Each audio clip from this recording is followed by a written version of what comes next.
Paring JB, kumusta na? Aba, grabe ah. Ang laki na ng pinagbago mo. Dati patpatin ka. Ngayon ang laki na ng katawan mo ah. Sa bagay, marami nga palang gym sa Maynila no. Dito kasi sa probinsya, lalaki ang katawan mo dahil sa bigat ng trabaho at sa mga gawain. Nako paring Choy, wala akong oras para mag-gym. Alam mo siguro kaya lumaki tong katawan ko dahil na rin sa bigat ng trabaho ko dun sa pabrika. Ano nga pala nangyari sa trabaho mo ron? Alam mo paring JB, para sa akin mas maganda pa rin ang buhay dito sa probinsya eh. Hindi man kagaya ng sahod sa Maynila, pero hindi malaki ang gastos dito.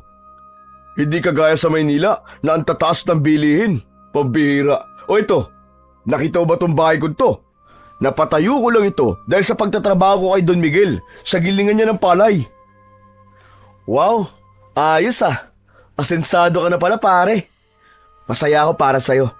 Ako kasi, kahit na anong kayod hindi ako makapag-ipon eh. Siguro nga, tama ka na ang laki nga ng gastos sa Maynila. Kaya kahit anong laki ng sweldo mo, sa mga kailangan lang bayaran mapupunta. Pero alam mo pare, masaya ako na bumisita ka rito eh.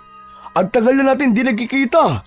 3 taon na rin yata mula nang huling beses tayo nag-usap.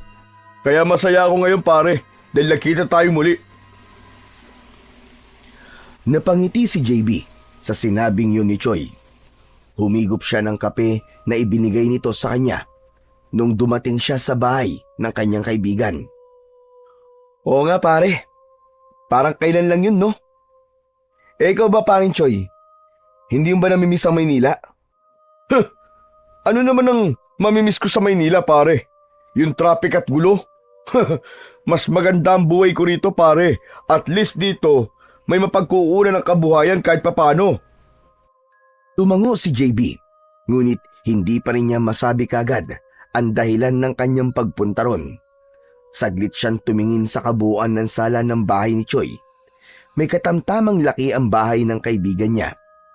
Meron itong kwarto at kusina.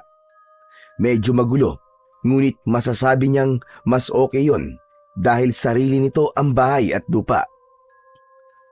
Paring Choi. Meron sana akong hihinging pabor sa'yo eh. Kaya ako nagpunta rito dahil doon. Oh, anong pabor naman yan pare? Pare, kakapalan ko na ang mukha ko ha. Baka pwedeng makituloy muna ako dito sa bahay mo. Sandaling natahimik si Choi. Ilang segundo itong nakatingin sa kanya.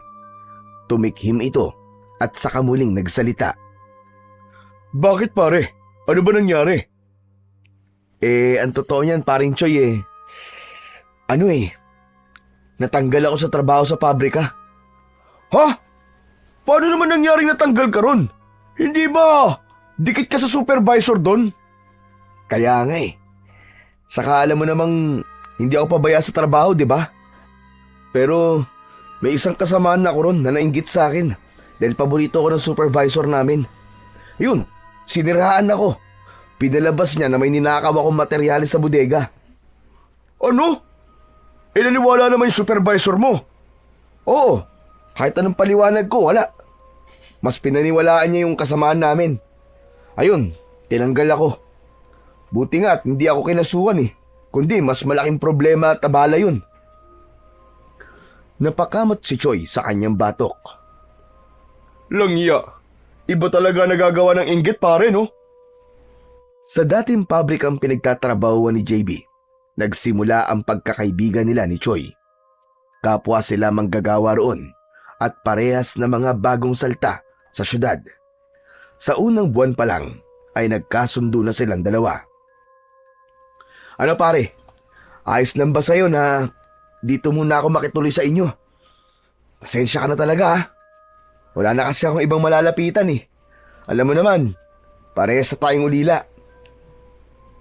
Wala namang problema sa akin yung paring JB. Yun nga lang, dito ka sa sala matutulog. Iisa lang kasi ang kwarto ko Tapos pang-isahan tao lang ang higaan doon. Wala namang problema ron paring Choi. Kahit nga sa banyo pwede ako matulog Isa pa JB, Hindi naman kalakihan ang kinikita ko rito. Hindi yung kakasya para sa atin dalawa. Alam mo na ang ibig ko sabihin. Naiintindihan ko yung paring Choi. Bala ko naman talaga maghanap ng trabaho kaagad para makatulong ako sa isa gastusin. Nakakahiya kasi kung makikita na nga lang ako tapos pabigat pa ako. Kung ganun pare, aprobado na. Walang problema. Napangiti si JB. Hindi niya akalaing ganun pa rin kabuting kaibigan si Choi kahit matagal na silang hindi nagkita at nagkausap. Hindi talaga siya nagkamali ng taong nilapitan. Paring Choi, maraming salamat talaga. Hindi mo alam kung gaano kalaki na itulong mo sa akin. Ayos lang yun. Basta kung may kailangan ka, sabihin mo lang. Huwag ka mahihiya. Ano ba't naging magkaibigan tayo, di ba? Matapos yon, ay tinulungan ni Choi si JB sa pag-aayos ng mahihigaan niya sa sala. Nang sandaling yon, ay determinado si JB na bumangon muli. Nang sumunod na araw, ay maagang gumising si JB. Matapos ang almusal ay nagpaalam siya kay Choi na magtutungo sa bayan upang maghanap ng trabaho. Ngunit sa ilang pinuntahan niya roon na may bakante ay hindi siya natanggap. Lumipas pa ang 2 hanggang 4 na araw na wala pa rin nahahanap na trabaho si JB. Dahil doon, tila nais niya ng panghinaan ng loob. Isang hapon, bagsak ang balikat na umuwi si JB sa bahay ni Choi. Nadatnan niya ang kaibigan na nakaupo sa mahabang upuan sa labas ng bahay nito habang umiinom ng kape. Tumabi si JB kay Choi at isang malalim na buntong hininga ang kanyang pinakawalan. Oh, paring JB, kumusta? Nakahanap ka na ba ng trabaho? Yun nga hindi pa paring Choi. Inaalat yata ako. Ilang araw na ako naghahanap ng trabaho pero parang walang gustong tumanggap sa akin Ganun ba? Sayang naman. Pero huwag ka mawala ng pag-asa, paring JB. Baka bukas o sa susunod na araw, makatsamba ka rin. Sana nga magdilang anghel ka, paring Choi. Ayoko namang umasa lang sa'yo habang nandito ako. Magkaiba pala tayo. Kasi, nung bumalik ako rito sa baryo namin, ay nakahanap kagad ako ng trabaho.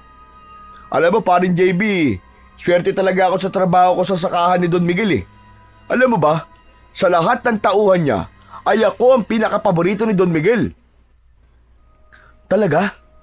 Bakit naman? Kasi naman, ako ang pinakamatyaga sa trabaho.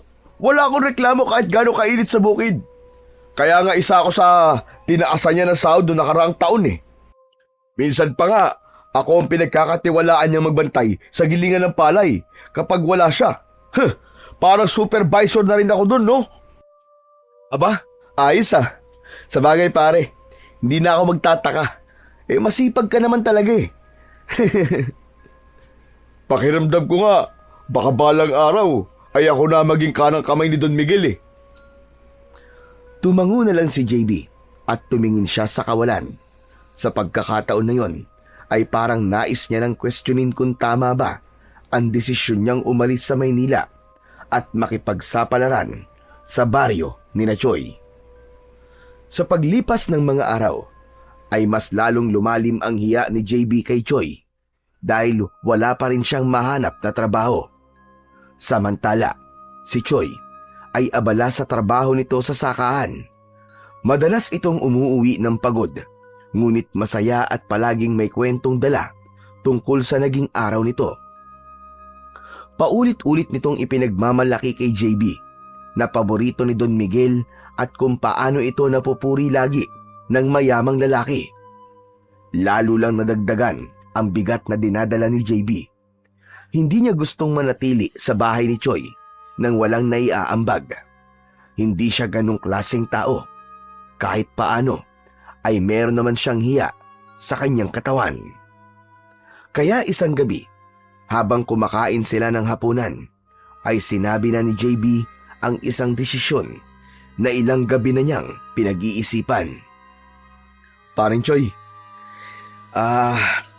sobra na ako nahihiya sa'yo Ilang araw na akong palamunin dito pero wala pa rin ako na itutulong. Yun na nga. Naisipan ko nang umalis na lang.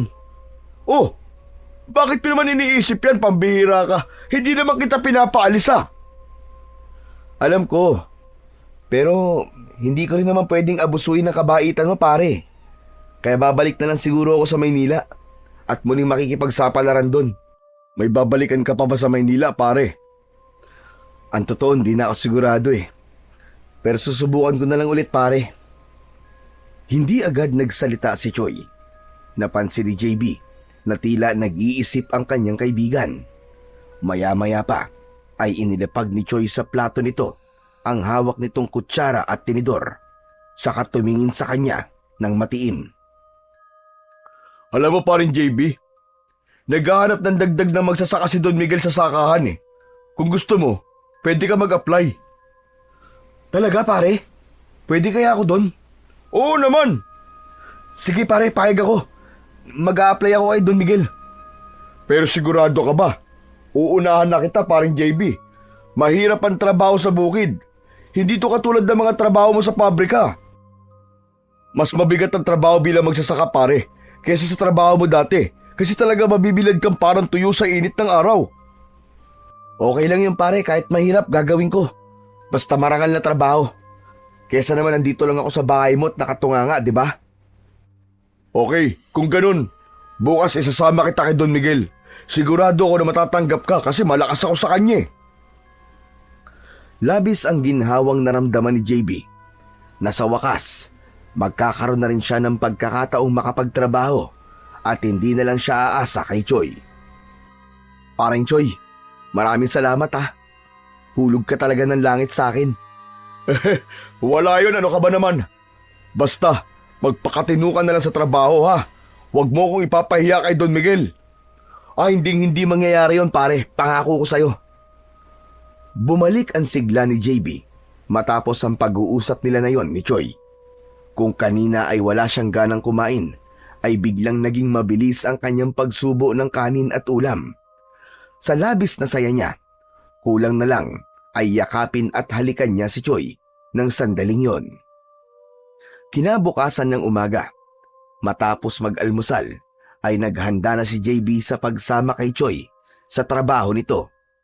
Naligo siya at nagbihis ng damit na may mahabang manggas para kung sakali na matanggap siya sa trabaho at magsisimula na siya, ay nakahanda siya. Bago sila lumabas ng bahay, ay tinanong muna si JB ni Choi. Handa ka na ba na makilala si Don Miguel, pare? Handang-handa na ako, pare, kagabi pa. Medyo kinakabahan nga lang ako pero kaya naman, pare. Ikaw talaga. Pero huwag kang kabahan, pare. Hindi naman nangangain ng tao si Don Miguel Ngumiti si Choi at tumango bago sila tuluyang lumabas ng bahay. Maganda ang panahon ng umaga na yon. Presko ang hangin at hindi ganun kasakit sa balat ang init ng araw. Makalipas ang ilang minuto, ay narating na ni JB at Choi ang sakahan. Napakalawak ng taniman ng palay doon. Meron din doon mga panggiling ng palay at isang malaking warehouse kung saan iniimbak ang mga palay at bigas.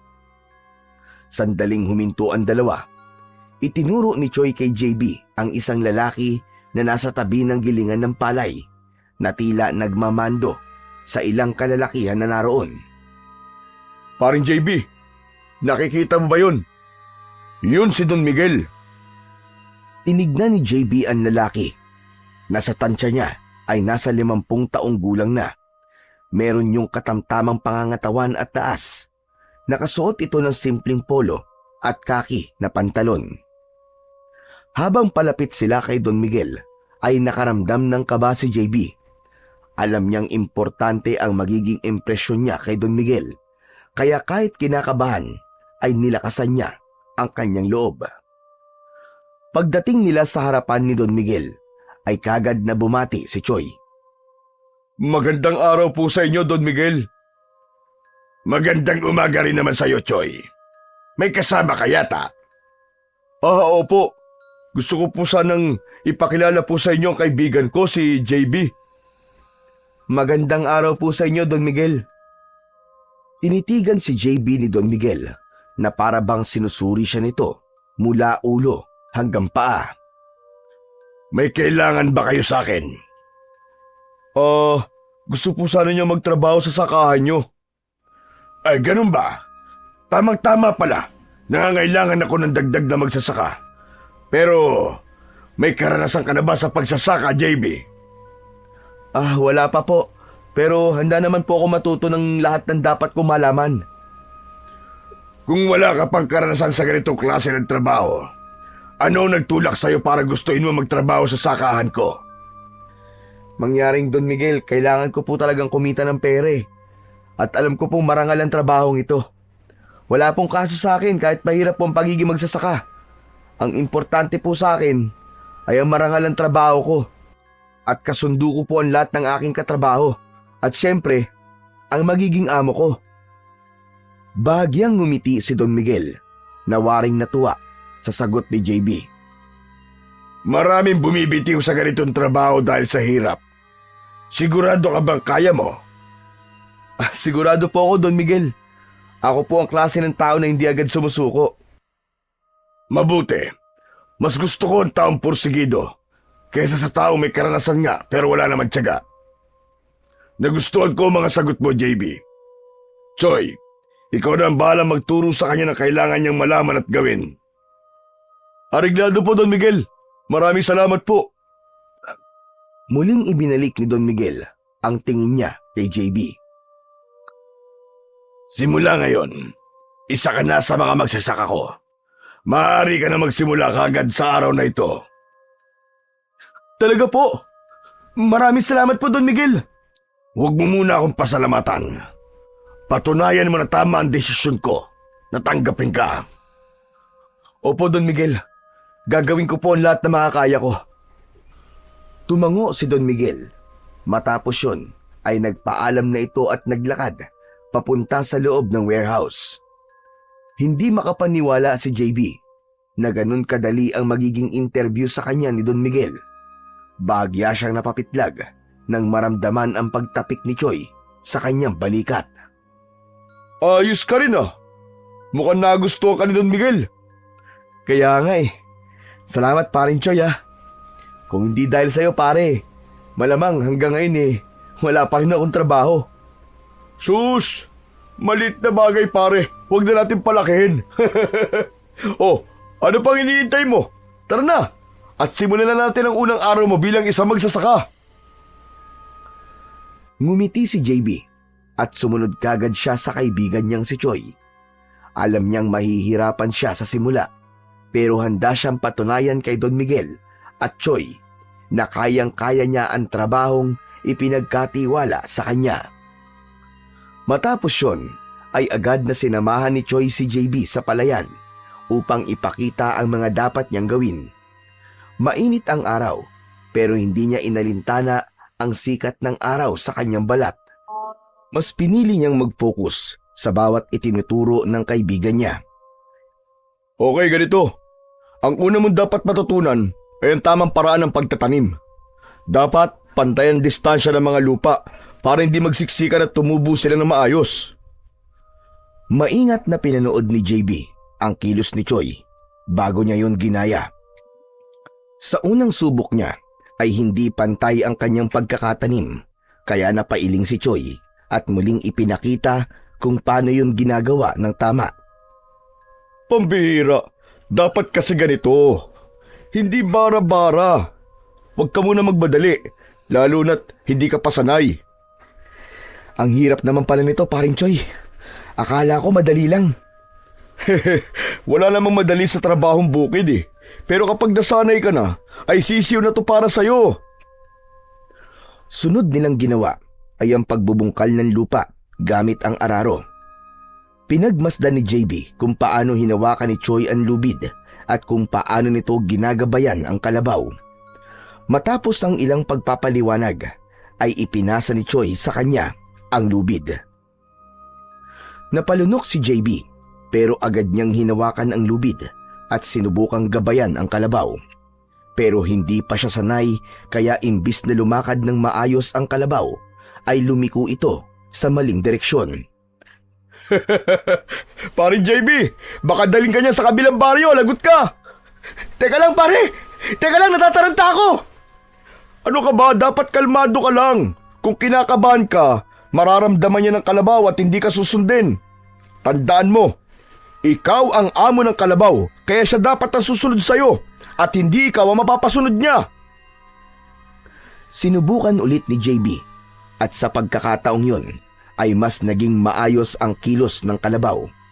Pawisan na siya at pagod, pero may nararamdaman siyang kasiyahan dahil kahit paano ay nakukuha na niya ang dapat niyang gawin.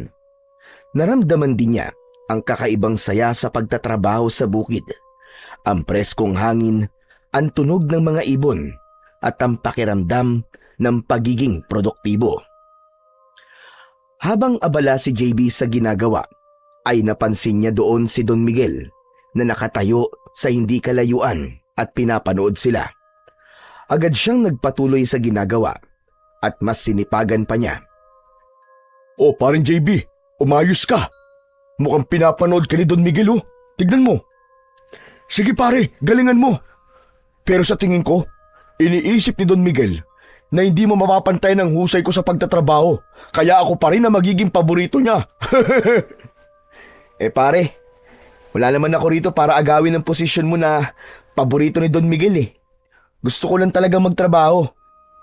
Ikaw talaga, hindi naman yan ang ibig ko sabihin eh. Gusto ko lang ipaalam sa'yo na marami na nagtatrabaho rito pero kahit anong sipag nila, hindi nila naranasan ang pagtratong nararanasan ko ngayon kay Don Miguel. Iba ako pare, matindi ako eh. Ako ang pinakamagaling. Bahagyang napakunot si JB sa sinabi ni Choi. Napansin niyang may bahid ng kayabangan sa tono ang kaibigan niya. Hindi lang yun simpleng pagyayabang, pero parang ipinagmamalaki talaga ni Choi na espesyal ito sa mata ni Don Miguel. Pero hindi lang niya pinansin yun. Sa halip, ipinagpatuloy niya ang kanyang ginagawa at doon na siya nag-focus upang madali niyang makabisado ang kanyang trabaho. Kinagabihan, habang kumakain ng hapunan sina JB at Choi sa maliit na hapag sa bahay ni Choi, ay hindi maitago ni JB ang saya habang ikinikwento ang nangyari kanina sa unang araw niya sa trabaho. Alam mo, sa palagay ko paring Choi, sa pagsasaka talaga ako nakatadhana. Mahirap ang trabaho na magsasaka. Pero yung pakiramdam na tayo nagtatrabaho para may makain ng maraming tao, ay napakasarap sa pakiramdam pare. Sinabi mo pa paring JB. Pero sabi ko na sa'yo eh, malakas ako kay Don Miguel. Kita mo naman, di ba? Tinanggap ka niya kagad sa trabaho. Kasi nga, ako ang nagrekomenda sa'yo. Aba, kung ibang tao yun, naku po, baka pinaghantay ka pa o hindi ka nalang tinanggap. Napangiti si JB habang ngumunguya ng pagkain. Alam niyang may bahid talaga ng pagyayabang ang tono ng kaibigan, pero sa halip na mainis, ay mas pinili niyang pasalamatan ito. Oo nga paring Choi, kung hindi dahil sa'yo baka hanggang ngayon wala pa rin akong trabaho. Salamat talaga pre ah. Aba, natural lang yun. Kapag kaibigan mo ko, siguradong madadamay ka sa biyayang matatanggap ko. Tumawa lang si JB at nagpatuloy sa pagkain.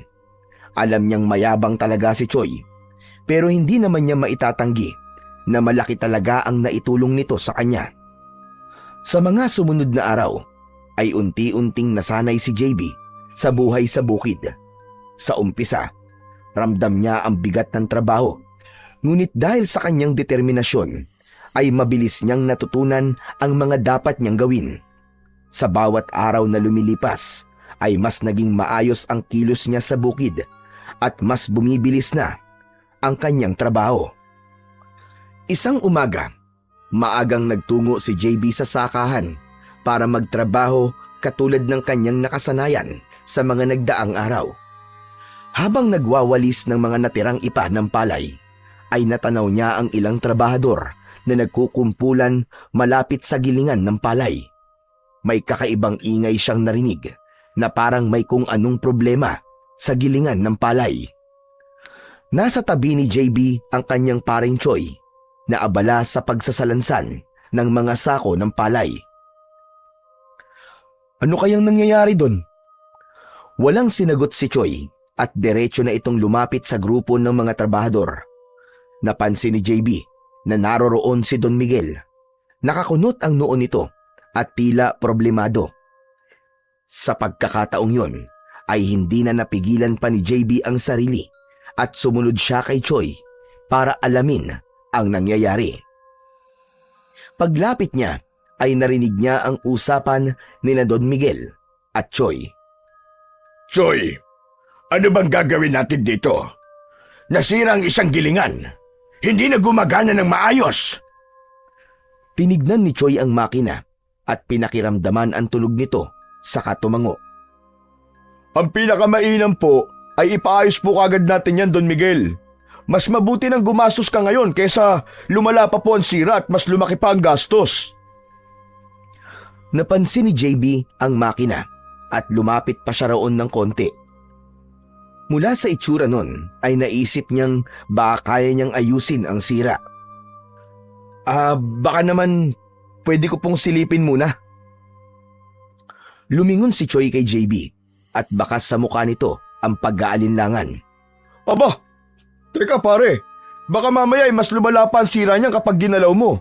Mahal ang pyesa niyan, parang JB. Hindi mo naman linya ang ganyan, di ba? Pero hindi pinansin ni JB ang sinabi ng kaibigan niyang si Choi. Yumuko siya sa makina at maingat na inspeksyon ang bawat bahagi nun. Napansin niya kagad ang problema. Isang tornilyo ang maluwag at may bara sa loob na nagpapatigil sa tamang pag-ikot ng makina. Mukhang kaya ko pong ayusin to, Don Miguel. Pero kailangan ko po ng ilang gamit sa pag-aayos. Nang tingnan ni JB si Choi, ay napansin niya ang pagdududa sa paraan ng pagtingin nito sa kanya. Ngunit dahil alam niya na kaya niyang ayusin yon, ay mas naniwala siya sa kanyang sarili. Agad namang nag-utos si Don Miguel sa isang tauhan nito na ikuha si JB ng tools. Pagkaraan ng ilang minuto ay bumalik ang tauhan, dala ang mga kakailanganin ni JB. Agad na sinimulan ni JB na ayusin ang makina ng gilingan ng palay. Lahat ay nakatingin sa kanya, kaya medyo nakaramdam siya ng kaba. Maingat niyang hinigpitan ang maluwag na tornilyo at tinanggal ang bara. Matapos ang halos 20 minuto, ay sinubukan niyang paandarin muli ang makina. Nagkaroon ng ilang saglit na katahimikan bago tuluyang gumana ng maayos ang gilingan. Nagpalakpakan ang mga trabahador na naroon at pinuri pa ng ilan si JB. Napangiti si Don Miguel at tumangutango na halatang natuwa sa nangyari. Tinapik pa nito sa balikat si JB. Napakahusay, JB. Ilang minuto lang, naayos mo na kaagad. Iniligtas mo ko sa malaking gasto sa pagpapaayos niyan. Teka, paano mo nalaman kung ano ang sira? Don Miguel, may alam po kasi ako kahit papano sa pag-aayos po ng makina eh. Noon po sa Maynila ay nagtrabaho po ako sa isang maliit na talyer. Natuto po ako doon kung paano po ayusin ang ilang sirang makina. Biruin mo nga naman, may alam ka pala sa ganyan. Ang dapat sa gaya mo ay binibigyan ng reward. Naku, hindi na po kailangan, Don Miguel. Maliit na bagay lang naman po yan eh. O sige, ikaw ang bahala. Pero napakahusay mo. Pinahanga mo kaming lahat dito. Biglang lumapit si Choi at inakbayan si JB na parang proud na proud ito sa ginawa niya. Aba, syempre. Kaibigan ko kaya ito, Don Miguel. Kanino pa ba ito magmamana kundi sa akin? Natawa si JB habang umiiling, pero sa loob-loob niya ay masaya siya na kahit paano ay naipakita niya ang iba pa niyang kakayahan. Para sa kanya ay sapat nang makita niyang masaya si Don Miguel sa kanyang naitulong at hindi niya na kailangan ng kahit na anong reward. Matapos ang maghapong trabaho sa bukid, ay naglakad na pauwi sina JB at Choi. Malamig ang simoy ng hangin ng mga sandaling yon at unti-unti nang lumulubog ang araw sa kanluran. Ramdam ni JB ang pagod sa buong katawan, pero masaya siya dahil natapos nila nang maayos ang gawain nila sa sakahan. Paring JB, kung ano lang ang trabaho mo sa sakahan, yun lang ang gawin mo ha? Napakunot noo si JB at tinignan ng kaibigan. Anong ibig mong sabihin, paring Choi? Yung ginawa mo kanina, yung pag-aayos mo sa gilingan. Alam ko magaling ka pare, pero hindi tama yun. Paano pala kung lalo nasira? Baka ikaw pang pagbayarin ni Don Miguel. Aba, hindi mo alam kung magkano yun at baka ilang taong ka magbabayad sa kanya. Pero pare, naayos ko naman, di ba? Wala naman naging problema eh. Umiling si Choi at tumingin sa kanya ng seryoso. Oo nga. Paano nga kung hindi? Paano kung lalo pang lumala? Ayoko magkaroon ka ng mas malaking problema, paring JB. Nagmamalasakit lang ako sa'yo bilang kaibigan mo. Naiintindihan ko, paring Choi. Pasensya ka na kung nakialam ako kanina. Tumango si Choi habang patuloy sila sa paglalakad. Ilang sandali pa, nakarating na sila sa bahay ni Choi. Pinag-isipan niya ang sinabi ng kanyang kaibigan at kahit papano ay napagtanto niya na may punto ito. Isang hapon sa sakahan, habang abala si JB sa pagbubungkal ng lupa, ay natanaw niya si Don Miguel at Choi na nag-uusap malapit sa kanya. Nasa gilid ang mga ito ng sakahan, malapit sa kanal na dinadaluyan ng tubig para sa irigasyon. Mula sa pwesto ni JB ay dinig niya ang ilang bahagi ng usapan ng dalawa. Choi, kailangan natin masigurong may sapat na tubig ang mga palayan sa susunod na anihan. Ano sa tingin mo ang pinakamagandang gawin? Narinig ni JB na nagsalita si Choi tungkol sa kasalukuyang sistema ng irigasyon, kung paano ito gumagana at kung saan may kakulangan. Napansin niyang tila nag-aalinlangan ng kaibigan niya sa pagbibigay ng konkretong solusyon. Sa gitna ng pag-uusap ng dalawa, ay biglang lumingon si Don Miguel kay JB at tinawag siya. JB, halika nga rito sandali. Iwanan mo muna yung ginagawa mo. Nagulat si JB at lumapit siya sa dalawa. Nagkaroon siya ng hinala na baka kunin ni Don Miguel ang opinyon niya tungkol sa pinag-uusapan nito at ni Choi. Naalala niya ang sinabi ni Choi nung isang araw na dapat ay gawin lang niya kung ano ang trabaho niya at huwag makialam sa ibang bagay.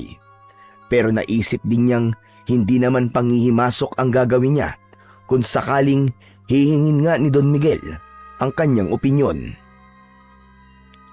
JB, halika rito. Ano sa tingin mo? May naisip ka bang paraan para mapaganda ang daloy ng tubig dito sa ating irigasyon? Yan kasi ang pinag-uusapan namin ni Choi kanina pa. Sa tingin ko po kasi dyan, Don Miguel kung magdadagdag po tayo ng mas malalim na kanal sa ilang bahagi ay mas magiging pantay po ang daloy ng tubig. Minsan po kasi naiipon lang ang tubig sa iisang lugar at hindi umaabot sa ibang bahagi ng taniman. Kung mas maayos po ang distribusyon ng tubig, mas magiging maganda po ang ani natin. Nagulat si Don Miguel sa sinabing yun ni JB. Tinignan siya nito ng may kasamang paghanga. Magandang ideya yung naisip mo, JB. Hindi ko naisip yan Mukhang may alam ka rin sa mga ganitong bagay. Ngumiti si JB, pero nang lingunin siya ni Choi, ay napansin niyang kahit nakangiti ito sa kanya, ay tila may inis sa mukha nito. Choi, mukhang dapat natin pag-isipan ang mungkahi ni JB. Baka ito ang solusyon sa problema natin. Tumango lang si Choi, pero hindi na ito nagbigay pa ng komento. Habang bumabalik si JB sa kanyang ginagawa, ay hindi niya maiwasang kabahan dahil pakiramdam niya ay hindi nagustuhan ng kaibigan niya ang pagsagot niya sa tanong ni Don Miguel. Kinagabihan, sa hapagkainan, ay napansin ni JB na tahimik si Choi at halos hindi tumitingin sa kanya. Malayo yun sa pagkatao nito na palaging may kwento kapag kumakain sila. Naramdaman niya na parang ayaw siya nitong kausapin kaya hindi na siya nagdalawang isip na magsalita. Paring Choi, galit ka ba sa akin? Kanina ka pa hindi nagsasalita mula nang umuwi tayo eh. Hindi ako galit sa'yo. Pagod lang ako. Nakita mo naman kung gaano karami ang ginawa ko kanina sa sakahan, di ba? Saka ano naman ang magiging dahilan ko para magalit ako sa'yo? Baka kasi galit ka sa akin dahil sinagot ko yung tanong kanina ni Don Miguel tungkol sa irigasyon. Hindi ba sabi mo sa akin huwag akong makialam sa mga bagay na hindi naman sakop ng trabaho ko? Humihingi lang ako ng pasensya dahil doon. Hindi ko kasi napigilan na hindi sagutin yung tanong ni Don Miguel. Biglang tumawa si Choi ng malakas na ikinagulat naman ni JB. Hindi ako galit sa'yo, parin JB. Aba, ang babaw ko naman kung magagalit ako sa'yo ng dahilan doon. Pambira tong taong to, oo. Ang totoo nga niyan, masaya ako na natutuwa si Don Miguel sa'yo. Ibig sabihin, ay hindi ako nagkamali na inirekomenda kita sa kanya na magtrabaho sa sakahan niya. Mabuti naman kung ganun, pare. Ayoko rin naman na magkaroon tayo ng away o hindi pagkakaintindihan ng dahil lamang sa trabaho. Huwag kang mag-alala, parin JB. Ang inggitero ko naman kung magagalit ako sa'yo dahil natutuwa sa'yo ang boss natin. Basta, ipagpatuloy mo lang ang ginagawa mo maganda sa trabaho. Hindi na iwasan ni JB na mapangiti sa sinabing yun ng kanyang kaibigan. Kahit paano ay gumaan na rin ang pakiramdam niya at inisip na lang niya na pagod talaga si Choi kaya wala itong imik sa kanya. Habang tumatagal ay napansin ni JB na madalas na sa kanya nagtatanong si Don Miguel tungkol sa mahalagang bagay sa sakahan, mula sa pagtatanim hanggang sa mga epektibong sistema ng irigasyon. Ramdam niya na mas pinapahalagahan nito ang kanyang opinyon. Hindi lamang yun, dahil maging ang problema sa warehouse kung saan dumadami ang mga daga ay pinaalam din sa kanya ni Don Miguel na nabigyan din niya ng magandang solusyon. Isang hapon, ipinatawag si JB ni Don Miguel sa opisina nito. Nang naroon na siya, ay agad nitong ipinaalam ang dahilan kung bakit siya nito nais makausap. Alam mo, JB, matagal na ako naghahanap ng tao mapagkakatiwalaan pagdating sa lahat ng mga bagay, lalo na sa sakahan. Sa ilang linggo mong pagtatrabaho rito, ay nakita ko ang talino at galing mo sa iba't ibang aspeto ng sakahan. Dahil dyan, gusto kong i-offer sa iyo ang isang posisyon na mas akma sa kakayahan mo. Gusto kitang kuning personal assistant at advisor. Nanlaki ang mata ni JB. Hindi niya inasahan ang alok na yon mula kay Don Miguel, kaya hindi siya kagad nakapagsalita. JB, bihira lang ako magtiwala sa isang tao. Pero ikaw, nakikita ko ang potensyal mo. Alam kong malayo ang mararating mo. Kaya sana, tanggapin mo ang offer ko sa'yo. Hindi muna nagsalita si JB at nag-isip siya ng malalim. Malaking oportunidad yon para sa kanya. Alam niyang kapag mas mataas ang posisyon, ay mas malaki rin ang sahod. Pero sa isang banda, ay bigla niyang naisip ang kaibigan niyang si Choi at kung ano ang mararamdaman nito kapag tinanggap niya ang trabahong inaalok ni Don Miguel. Huminga ng malalim si JB bago nagsalita. Don Miguel, malaking bagay po ang inaalok niyo sa akin. Pero okay lang po ba kung pag-iisipan ko po muna? Naiintindihan ko.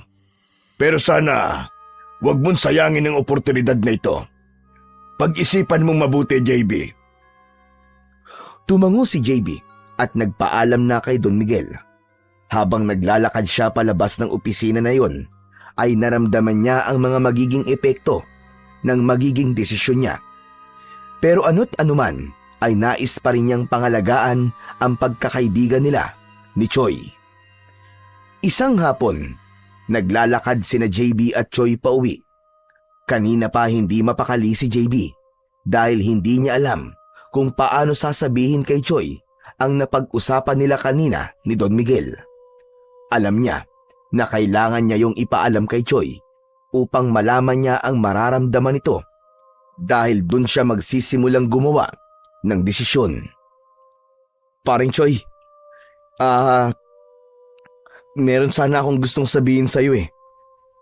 Kanina kasi, kinausap ako ni Don Miguel. Parang wala namang bago dyan eh. Hindi ba sa kanya ka na nagtatanong palagi ng halos lahat ng bagay?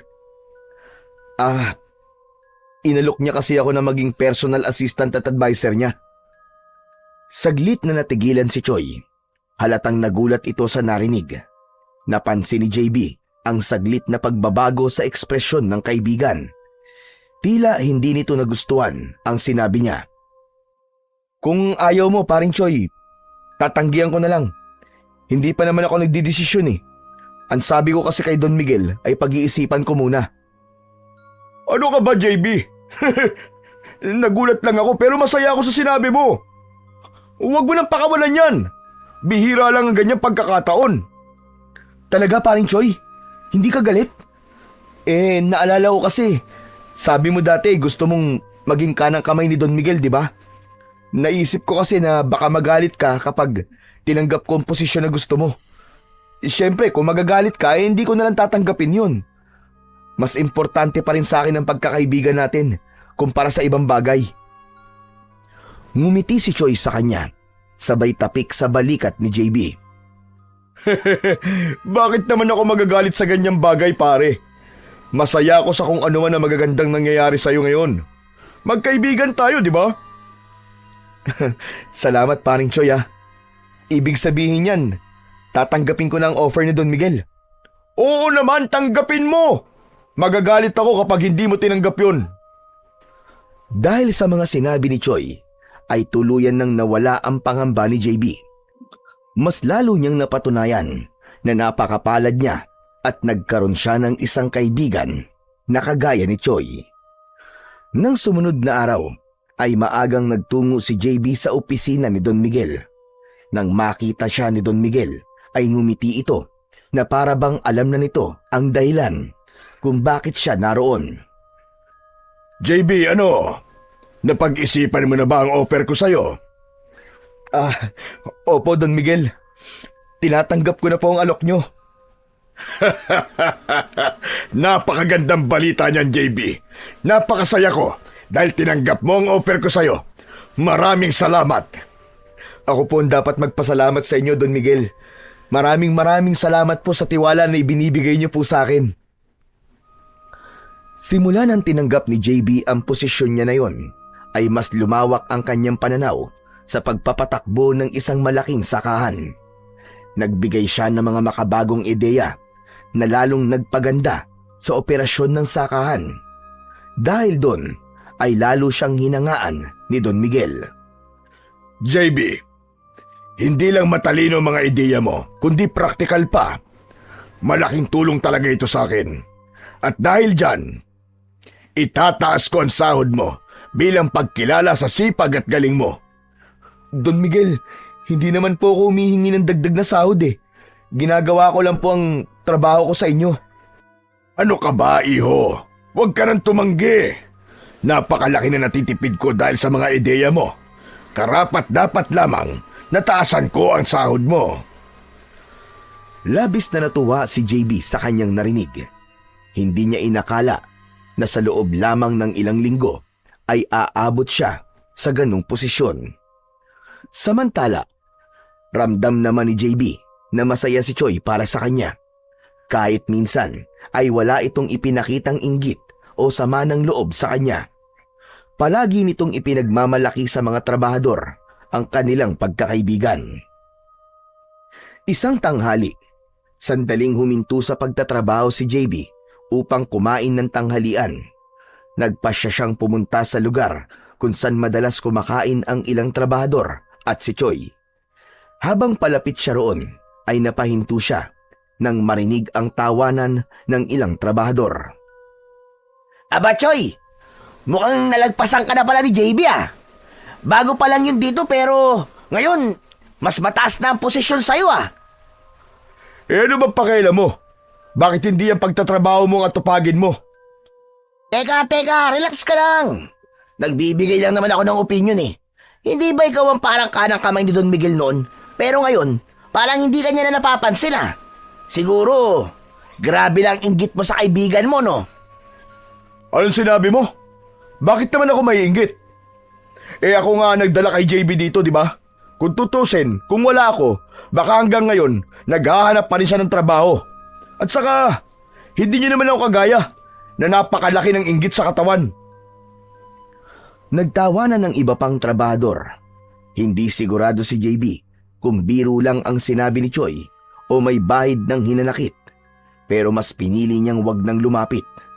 Tahimik siyang tumalikod at bumalik sa opisina upang dun na lamang kumain ng baon niya. Kinagabihan, inaya si JB ni Choi na mag-inuman dahil bagong sahod sila.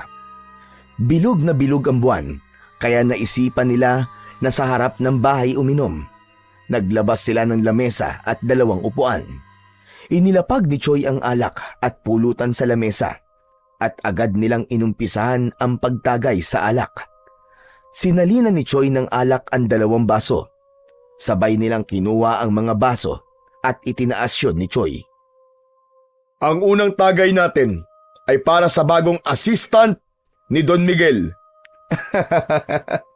Sira ulo ka talaga, paring Choi. Sabay nilang tinungga ang alak.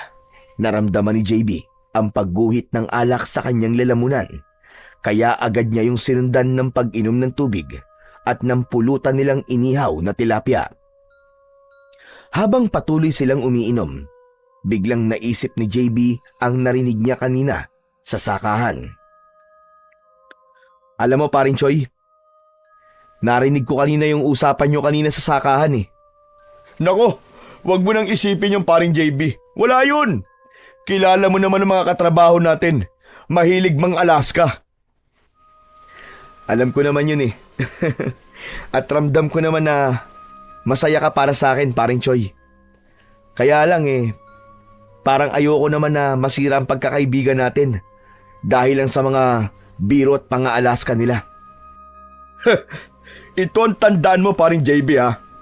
Walang kahit na ano o sino ang makakatibag ng pagkakaibigan natin. Basta ipagpatuloy mo lang ang magagandang trabaho mo kay Don Miguel. Yun ang importante.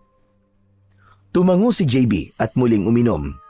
Unti-unti na siyang tinatamaan ng alak. Medyo bumigat na ang kanyang ulo at mas lumalim ang kanyang paghinga. Nakangiti siyang nakasandal sa upuan habang pinagmamasdan ang kalangitan. Paring Choi, ang ganda ng buwan ngayon, oh. Kaya nga Pero alam mo ba, na kapag ganyang bilog ang buwan, ay may aswang dito? Ha? Totoo ba, pare? May aswang dito? Biro lang. Sandali lang, paring JB ah. Iihi lang ako sa likod ng bahay. Balik agad ako. Tumango si JB at tumayo na si Choi. Naglakad ito papunta sa likod ng bahay. Habang mag-isa ay uminom muna ng alak si JB at hindi niya napigilan ang mapangiti nang maisip na tunay na mapalad siya dahil nagkaroon siya ng kaibigan na kagaya ni Choi.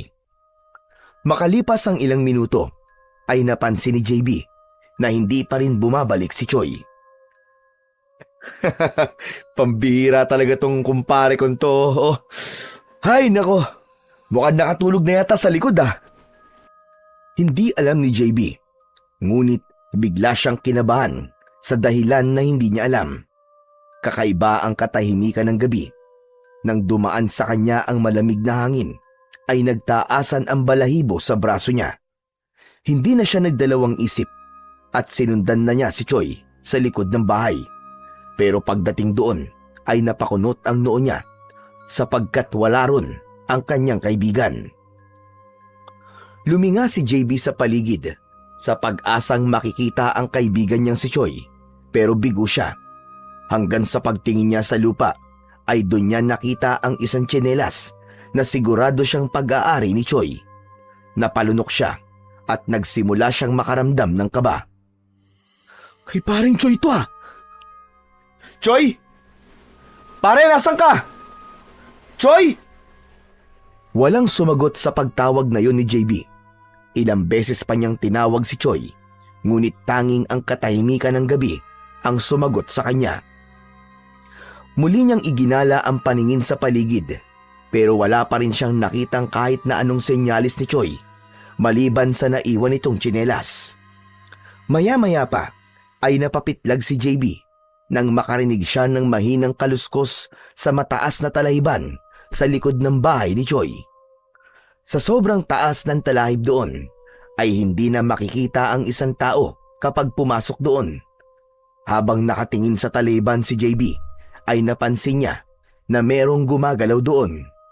Kahit may posibilidad na meron dong ahas, ay pinasok pa rin niya ang talahib sa pag-aakala na naroon ang kanyang kaibigan. Choi? Paring Choi? Ikaw ba yan? Pare, huwag ka naman magbiro ng ganyan, pare. Hindi na nakakatuwa. Wala pa rin nakuwang sagot si JB. Habang naglalakad siya sa talayban, ay palakas ng palakas ang kaluskos. Marahan at maingat ang bawat takbang niya.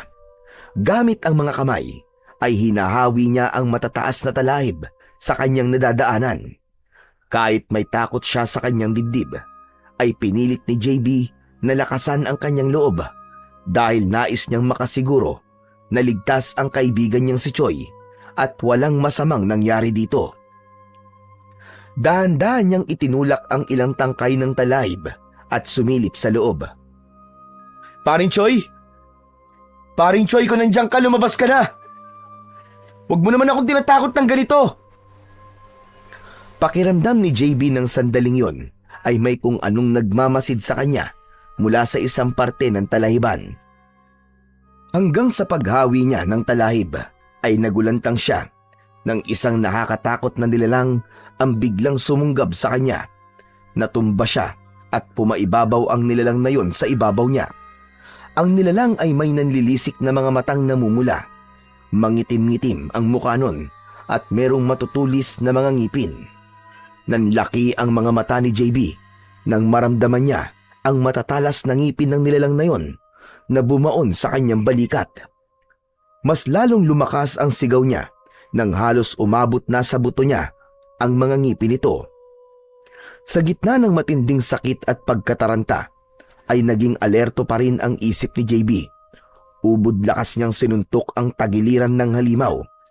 Narinig niya ang isang malalim na ungol mula rito bago nito inalis ang pagkakakagat sa kanya. Malakas niya itong itinulak at nang makawala siya, ay agad siyang tumakbo. Hindi na niya ininda ang paghiwa ng matalim na talahib sa kanyang balat. Sandaling lumingon si JB at nang makita niya na nakasunod sa kanya ang nilalang, ay hindi niya napigilan ang mapamura. Hindi na inisip ni JB kung saan siya pupunta dahil ang tanging nasa isip niya ng mga sandaling yon ay ang makalayo siya sa nilalang na yon. Pagkalabas niya mula sa makapal na damuhan ay nanlumo siya dahil hindi ang bahay ni Choi ang bumungad sa kanya, kundi isang makipot na daan na hindi niya alam kung saan patungo. Mas madilim doon at sa magkabila ang gilid ng daan ay puro mga nagtataas ang mga puno. Wala rin siyang nakikitang kabahayan kaya wala siyang mapaghihingaan ng tulong. Babalik na sana si JB sa talahiban pero nakita niya na gumagalaw ang talahiban at sigurado siya na yun ang nilalang na palapit sa kanya. Dahil wala nang mapupuntahan, ay mas pinili na lang ni JB na tumakbo sa makipot na daan kahit wala siyang ideya kung saan yon papunta. Makalipas ang ilang minutong pagtakbo, ay dinala si JB ng daan na yon sa isang kagubatan. Mas matataas sa mga puno roon at may makakapal na halaman sa paligid. Patuloy pa rin sa pagtakbo habang iniisip kung ano ang nilalang na umatake sa kanya. Hanggang sa naalala niya ang sinabi sa kanya ni Choi tungkol sa aswang sa baryo na yon tuwing bilog ang buwan. Ibig sabihin, aswang ang umatake sa akin? Si paring Choi, hindi kaya inatake din siya ng aswang na yon kaya siya nawala? Diyos ko, Huwag niyo pong hayaan na may mangyaring masama sa kaibigan ko. Nang maisip ni JB ang bagay na yon, ay hindi na lang siya sa sarili niya nag-alala, kundi pati na rin sa kaibigan niyang si Choi. Nagpatuloy si JB sa pagtakbo sa masukal na kagubatan. Sa kabila ng malamig na hangin na humahampas sa kanyang muka, ay pawis na pawis pa rin siya. Ilang beses na siyang nadapa sa mga nakausling ugat ng mga puno, pero patuloy pa rin siyang bumabangon. Isang mabilis na paglingon ang ginawa niya at muli siyang napamura sapagkat nakasunod pa rin sa kanya ang aswang. Hindi lang yun tumatakbo, kundi nagpapalipat-lipat din yun ng sanga ng mga puno na parabang isa yung unggoy. Alam ni JB na kapag tumagal siya sa pagtakbo ay mapapagod na siya at malaki ang posibilidad na maabutan siya ng aswang. Sinubukan niyang iligaw ang aswang. Nagtago siya sa likod ng mga puno at lumusot sa makakapal na halaman.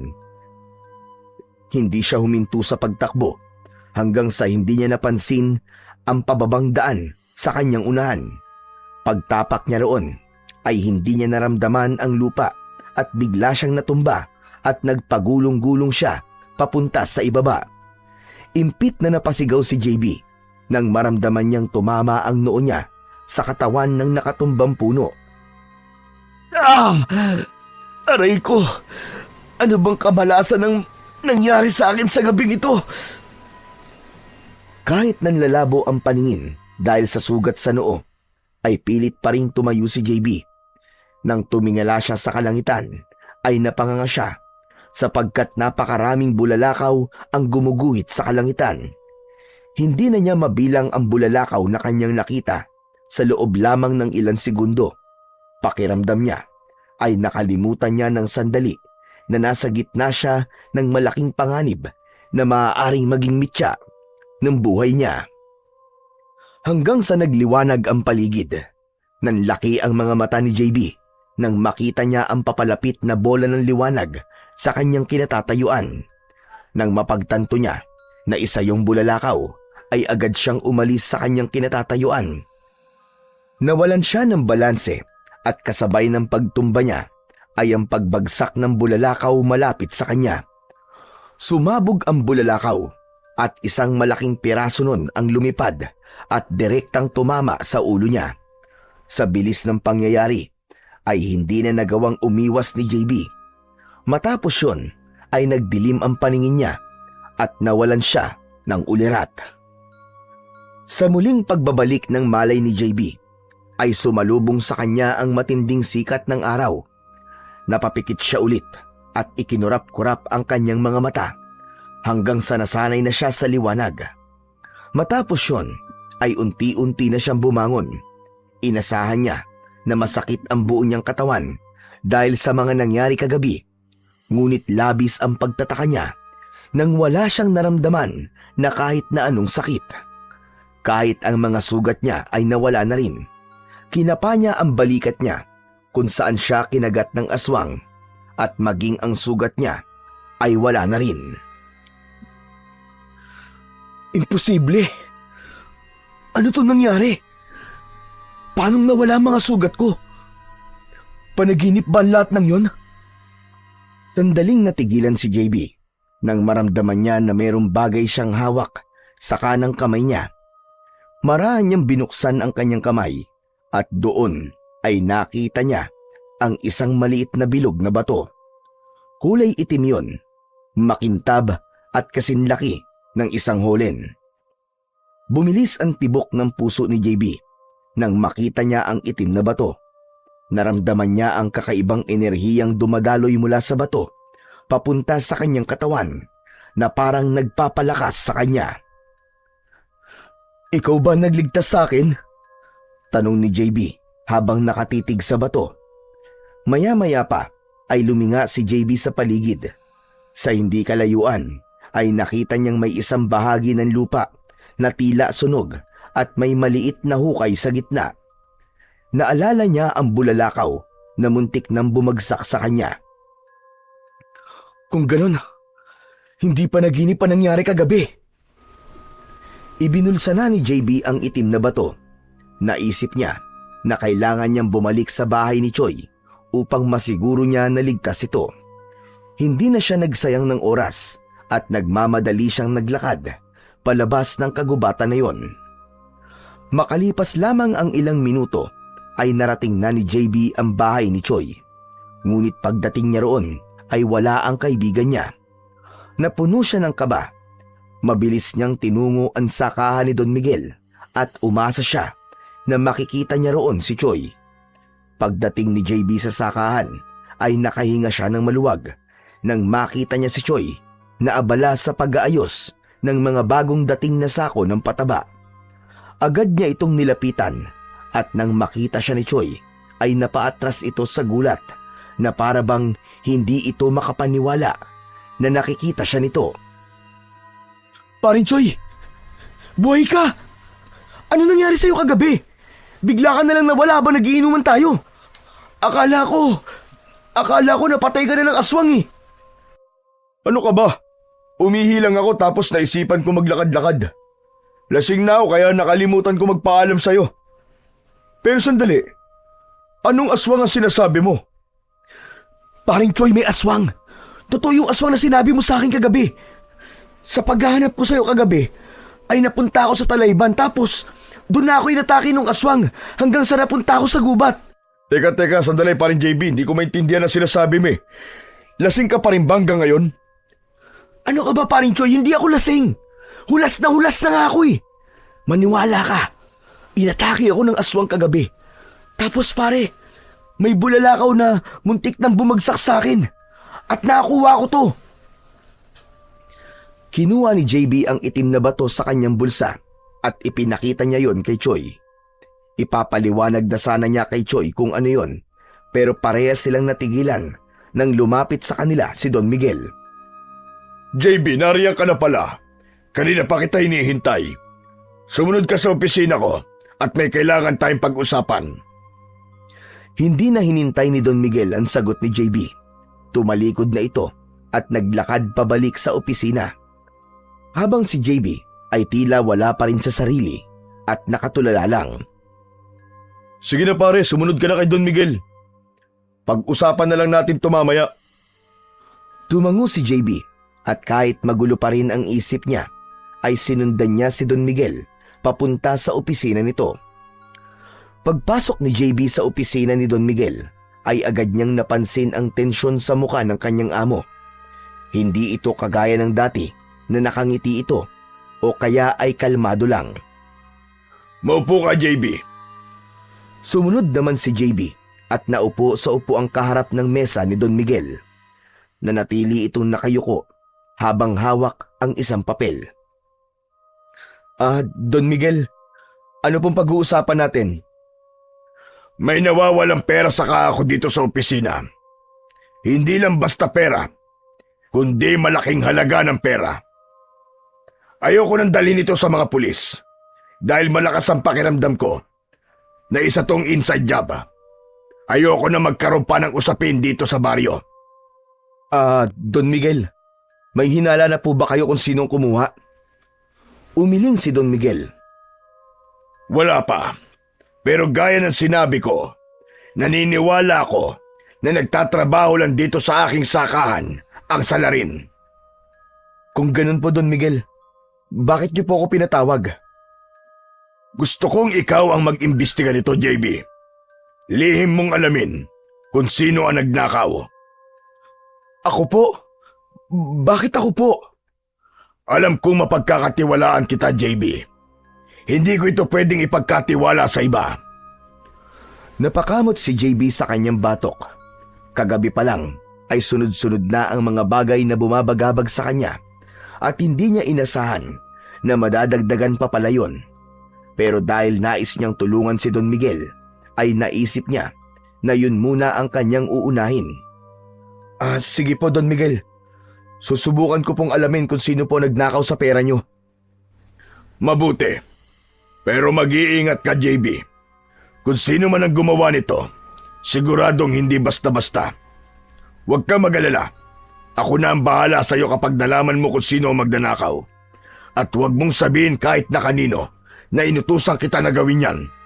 Kahit sa kaibigan mo si Choi. Alam kong magkaibigan kayo, pero gusto ko na ilihim mo muna ito sa kanya. Matapos ang pag-uusap na yon, ay lumabas si JB ng opisina ni Don Miguel na mabigat ang pakiramdam. Pakiramdam niya kasi sa dami ng iniisip niya ay tila mawawala na siya sa kanyang katinuan. Pagkalabas ni JB mula sa opisina ni Don Miguel ay agad siyang sinalubong ni Choi. Naramdaman niya na magtatanong ito sa kanya kung bakit siya kinausap ng kanilang amo at hindi nga siya nagkamali. Parin JB, anong pinag-usapan niyo ni Don Miguel? Parang ang seryoso kasi ng mukha niya nung pinatawag ka niya eh. Wala naman pare. May pinapagawa lang siya sa akin. Diyos ko, akala ko naman kung ano na. Pero yung kinikwento mo kanina pare, ituloy mo na. Ano ba talaga nangyari sa'yo kagabi? Umiling si JB at nagpanggap na masama ang pakiramdam. Sa ibang araw na lang parin Choi. Medyo sumasakit ang ulo ko sa dami ng iniisip ko eh. Ikaw naman pabiting ka pa eh. Pero sige, basta pag okay ka na ha, kwento mo sa akin ha. Tumango si JB at iniwan si Choi. Dumiretso siya sa banyo ng sakahan at nang maisarado niya ang pinto, ay inilabas niya sa kanyang bulsa ang itim na bato mula sa bulalakaw. Nang nasa palad na ni JB ang itim na bato, ay agad niyang naramdaman ang kakaibang init na nagmumula roon. Para bang dumadaloy sa buong katawan niya ang lakas na nagmumula sa bato. Napalunok siya. Hindi niya alam kung ano yon, pero isang bagay ang sigurado siya. Hindi yun isang ordinaryong bato lamang. Ibinalik ni JB ang bato sa bulsa ng kanyang pantalon at nagdesisyon siya na kahit hindi siya sigurado kung ano ang batong yon, ay nagpasya na siya na itago yon. Kinagabihan, nagising si JB sa malakas na sigawan mula sa labas. Napabalikwas siya ng pagkakahiga sa nakalatag na banig sa sala ng bahay ni Choi at nakiramdam siya sa paligid. Bumaha ang kaba sa dibdib niya nang isang babae ang sumigaw at sinabing merong aswang. Hindi na nag-isip si JB at tuluyan na siyang tumayo upang kunin ang itak sa kusina. Palabas na sana siya nang bigla siyang natigilan. Bigla niyang naalala ang itim na bato. Kinuha niya ang bato mula sa bulsa ng pantalon na nakasabit sa dingding at mahigpit niya yung ikinulong sa kanyang palad. Matapos yun, ay itinuloy na niya ang paglabas ng bahay ni Choi upang harapin ang aswang. May kung anong pumasok sa isip niya. Ang itim na batong nakuha niya mula sa bulalakaw.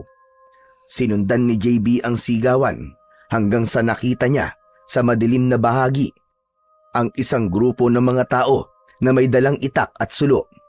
Nasa harapan ng mga yon ang isang aswang na hawak ang isang batang lalaki na umiiyak.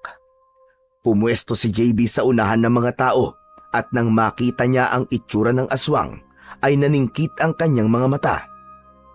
Ikaw! Ikaw nga! Ikaw ang umatake sa akin kagabi! Mabuti't naalala mo pa ako. Swerte mo lang at nakaligtas ka sa akin kagabi. Pero ngayon, hindi ka na makakatakas. Biglang itinulak ng aswang ang batang hawak nito. Napasigaw ang bata habang mabilis itong dinaluhan ng ilang kalalakihan na naroon. Galit na sumugod ang aswang kay JB.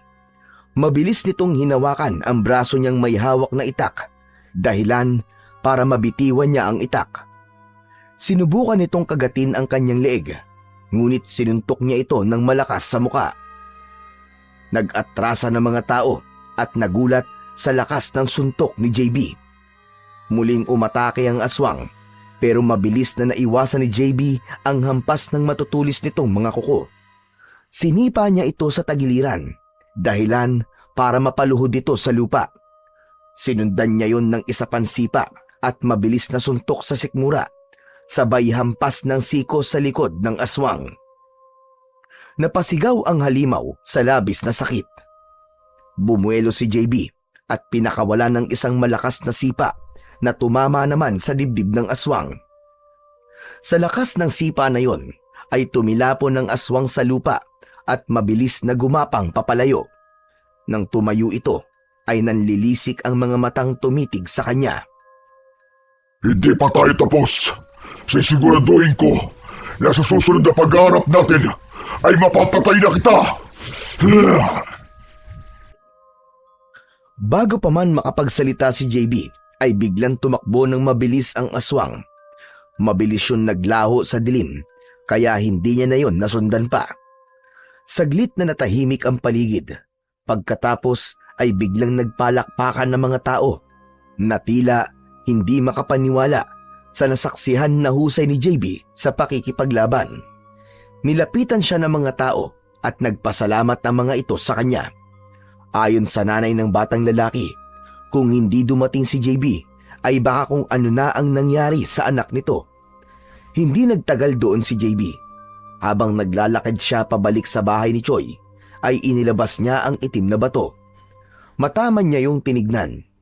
Palaisipan pa rin para sa kanya kung ano ang batong yon, pero sigurado na siya na doon nanggaling ang husay at lakas niya sa pakikipaglaban.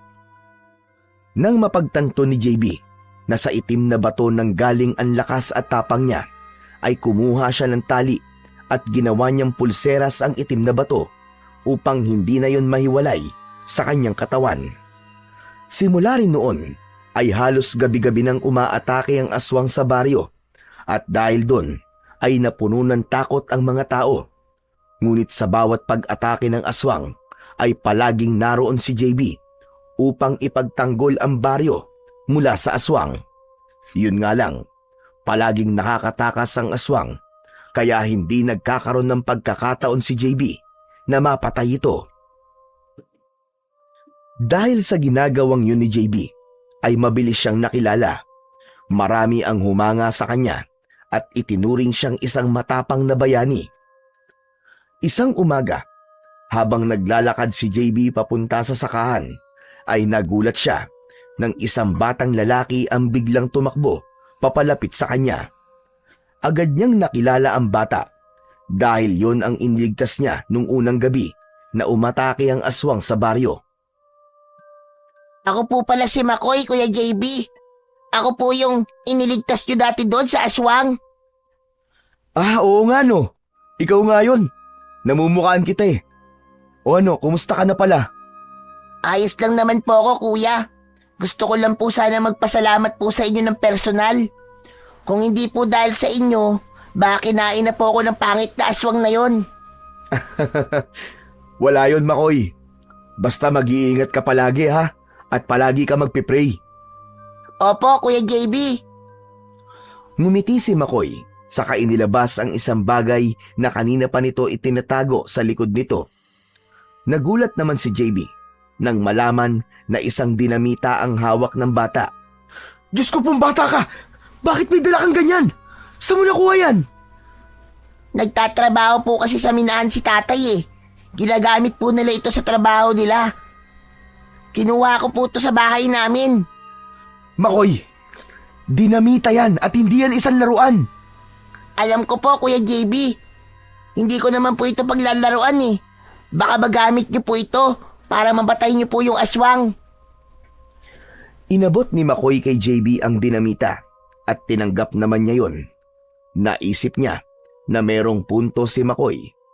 Kung hindi niya mapapatay ang aswang gamit ang itak, ay marahil yun ang sagot. Salamat, Makoy ah.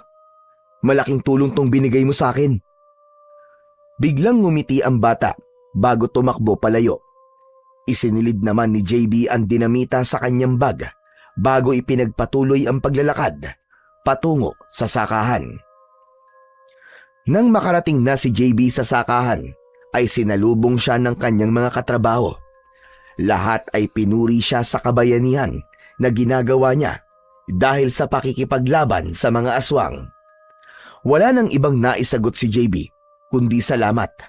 Hindi niya akalain na ganun pala kasarap sa pakiramdam kapag naa-appreciate ng marami ang kabutihan na kanyang ginagawa. Maya-maya pa ay nakita ni JB ang kaibigan niyang si Choi na palapit sa kanya. Sinalubong niya ang kanyang kaibigan. Grabe na talaga. Kung ituring ka naman nila parang ikaw na ang Diyos ah. Hayaan mo na sila pare. Siguro natutuwa lang sila dahil may lumalaban sa aswang na alam nating kinatatakutan na marami. Ewan, talagang sikat na sikat ka na. Dati dito ka lang sa sakahan sikat Ngayon, sa buong baryo na. Bakit paring Choy? Anong ibig mong sabihin? Wala naman. Oo nga pala. Pinapatawag ka ni Don Miguel sa opisina niya. Ang sabi niya sa akin kapag nakita raw kita, papuntahin daw kagad kita sa opisina niya. Matapos magpasalamat ni JB sa kaibigan niyang si Choy, ay naglakad na siya patungo sa opisina ni Don Miguel. Pagpasok niya roon, ay naabutan niya si Don Miguel na nakaupo. Agad siyang lumapit dito. Mukha yatang abala ka na sa ibang bagay, JB. Bilang may-ari ng sakahan, kung saan ka nagtatrabaho, ay ipinagmamalaki kita ng sobra. Saludong-saludo ako sa tapang mo. Hindi lahat ng tao ay kayang harapin ang isang aswang, lalo na't alam nating lahat kung gaano sila kabangis at kawalang awa. Don Miguel, ginagawa ko lang naman po ang alam kong tama. Lalo na't may kakayahan naman po akong tumulong. Tumango si Don Miguel habang bakas sa muka ang paghanga. Ngunit agad itong naging seryoso makalipas ang ilang sandali. Maiba ko, JB. Kumusta na ang pag-iimbestiga mo sa nawawalang pera? Pasensya na po, Don Miguel.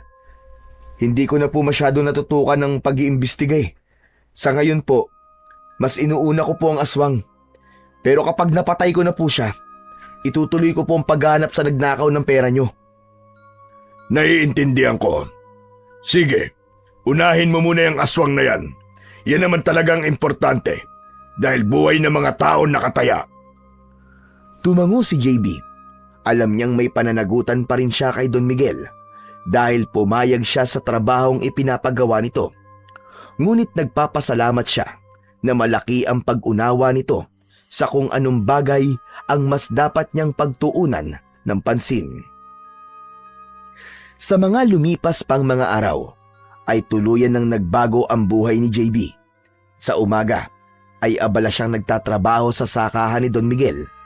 Ngunit pagsapit ng gabi, ay nag-iiba ang kanyang papel at nagiging tagapagtanggol na siya ng baryo mula sa aswang.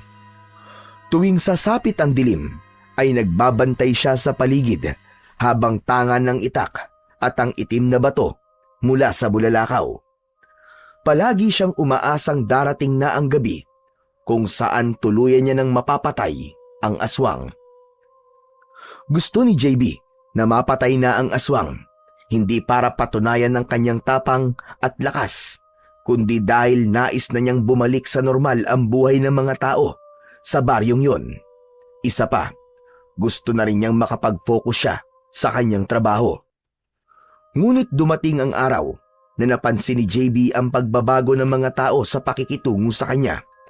Kung dati ay masigla ang mga ito na bumabati sa kanya tuwing dumadaan siya, ngayon naman ay parang iniiwasan na siya ng mga ito. May mga hindi tumitingin sa kanya ng diretso at may mga lumalayo kapag papalapit siya. At wala siyang ideya kung bakit yun nangyayari. Hanggang isang gabi, habang naghahapunan, ay hindi na natiis ni JB na magtanong kay Choy. Paring Choy, napapansin mo ba? Parang umiiwas na sa akin ng mga tao. Alam mo ba kung bakit? Napahinto si Choy sa pagkain at hindi agad sumagot.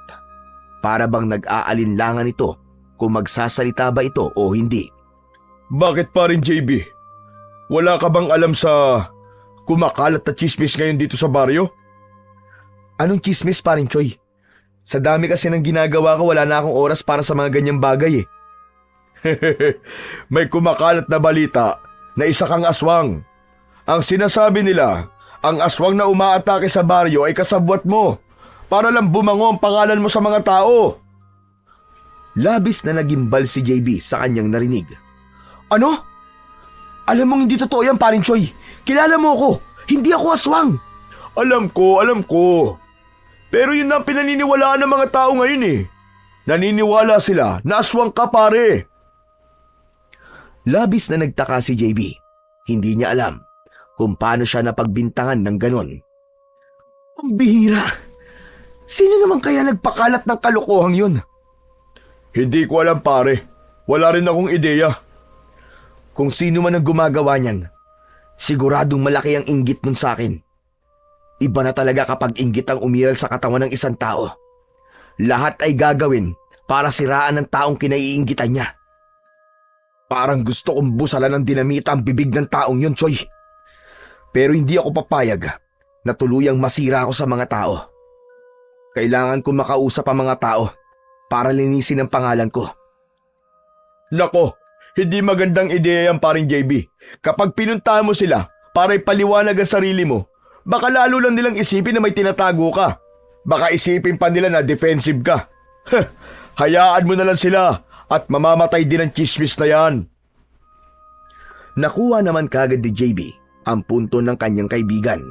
Napagtanto niya na kahit na anong paliwanag ang gawin niya sa mga tao, kung ayaw na siyang paniwalaan ng mga ito, ay magsasayang lang siya ng laway. Sa kabila ng malamig na pagturing sa kanya ng mga tao sa baryo, patuloy pa rin si JB sa kanyang ginagawa. Tuwing gabi ay patuloy siyang nagbabantay sa bawat sulok ng baryo upang mapanatiling ligtas ang mga tao laban sa aswang. Pero kahit na anong pilit niyang huwag magpaapekto sa mga maling paratang sa kanya, ay hindi niya magawa. Yun ay dahil sa ramdam niya ang mga matang palihim na sumusulyap at ang mga bibig na bumubulong sa kanyang likuran. Isang umaga, matapos ang isang walang tulog na gabi, ay nagpunta siya sa bukana ng kagubatan upang magsanay. Kailangan niyang panatilihing malakas ang kanyang katawan at isip kung nais niyang tapusin ang bangungot na bumabalot sa baryo. Matapos ang ilang oras na pagsasanay, ay napagod din siya. Umupo si JB sa ugat ng isang matandang puno upang magpahinga. Inisip niya kung sino ang maaaring magpakalat ng maling balita tungkol sa kanya, pero wala siyang mapaghinalaan kahit isa. Naputol ang kanyang malalim na pag-iisip nang maramdaman niyang may ibang presensya sa kanyang paligid. Kumunot ang kanyang noo. Lumabas ka! Alam ko nandiyan ka lang! Magpakita ka sa akin! Sa kanyang sinabi, gumalaw ang isang makapal na halaman sa kanyang kaliwa. Lumabas mula roon ang isang pamilyar na bata. Yun ay walang iba kundi si Makoy, ang batang iniligtas niya noon mula sa aswang at ang nagbigay sa kanya ng dinamita. Tahimik na lumapit sa kanya si Makoy at umupo sa tabi niya. Hindi ka ba natatakot sa akin, Makoy? Kahit pa may kumakalat na chismis na isa akong aswang? Hindi po ako naniniwala sa kumakalat na chismis na yon tungkol po sa inyo, Kuya JB. Bakit naman? Kasi po kung aswang po kayo, bakit niyo po ako iniligtas nun? At bakit kayo po ang lumalaban sa aswang? Napatingin si JB sa bata. Hindi niya inasahan ang ganong pangangatwiran mula sa isang batang tulad ni Makoy. Malungkot lang po ako kasi sa kabila po ng ginagawa niyong pagtulong po sa mga tao dito, ay ganito pa po ang isinukli nila sa inyo. Wala tayong dapat ibang sisihin, kundi ang taong nagpakalat ng kasinungalingang yon. Ang mga tao kasi ay madaling maniwala sa mga naririnig nila at kahit wala namang ebidensya. At yun ang nakakatakot. Siguro po, kailangan niyo na pong mapatay ang aswang sa lalong madaling panahon para makita na po din lahat na hindi po kayo kasabwat at kakampi talaga kayo ng baryo. Napabuntong hininga si JB. Alam niyang tama ang bata. Ang tanging paraan upang mapatunayan niyang hindi siya aswang ay ang mapatay niya ang aswang. Pero sa mga nakalipas na gabi ay naging mailap na ito. Tumingin si JB kay Makoy at bahagyang ngumiti. Salamat, Makoy. Para saan po, Kuya JB? Dahil kahit bata ka lang, ay hindi ka kagad naniniwala sa mga naririnig mo. Sana'y dalin mo ang pag-uugaling yan hanggang sa iyong paglaki. Ngumiti si McCoy. Hindi nagtagal ay nagpaalam na ang bata sa kanya.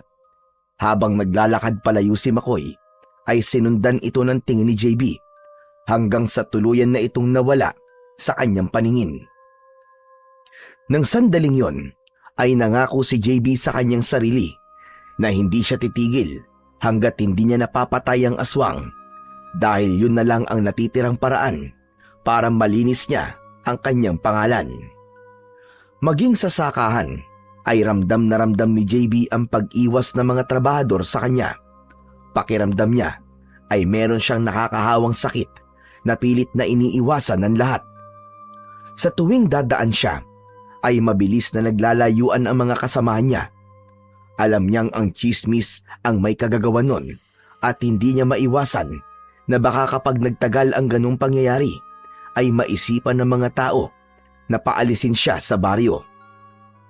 Ganun pa man, kahit paano ay masaya pa rin si JB dahil hindi naniniwala si Don Miguel sa mga paratang laban sa kanya. Patuloy itong nakikitungo sa kanya ng normal at hindi nagpapakita ng pagdududa. Isang tanghali, matapos ang trabaho, ay tinawag si JB ni Don Miguel sa opisina nito. Alam kong hindi totoo mga chismis na kumakalat tungkol sa'yo, JB. Naku, maraming salamat po Don Miguel. Malaking bagay po sa akin na may iilang tao ang hindi naniniwala doon. Minsan, ganyan talaga mga tao. Kapag may isang taong mas angat o may ginagawa para sa ikabubuti ng iba, ay madali silang mainggit, imbis na gawin itong inspirasyon upang umangat din sila. Pero tandaan mo to, JB, ang katotohanan, kahit na gaano pa katagal na itago, ay lalabas at lalabas rin sa tamang panahon. Nag-init ang dibdib ni JB sa sinabi ni Don Miguel. Pakiramdam niya ay mas lalo siyang lumakas at nagkaroon ng determinasyon na malinis ang kanyang pangalan. Ituloy mo lang ang ginagawa mo, JB. Alam kong hindi ka titigil hanggat hindi mo napapatay ang aswang na yon. Opo, Don Miguel. Sa ngayon po, ayun talagang gusto kong mangyari. Pagsapit ng hapon, ay pagod na umuwi sina JB at Choi sa bahay. Pagdating nila roon, ay kumuha ng pera si Choi at nagpaalam kay JB. Paring JB, labas muna ako ah. May bibilin lang ako sa tindahan.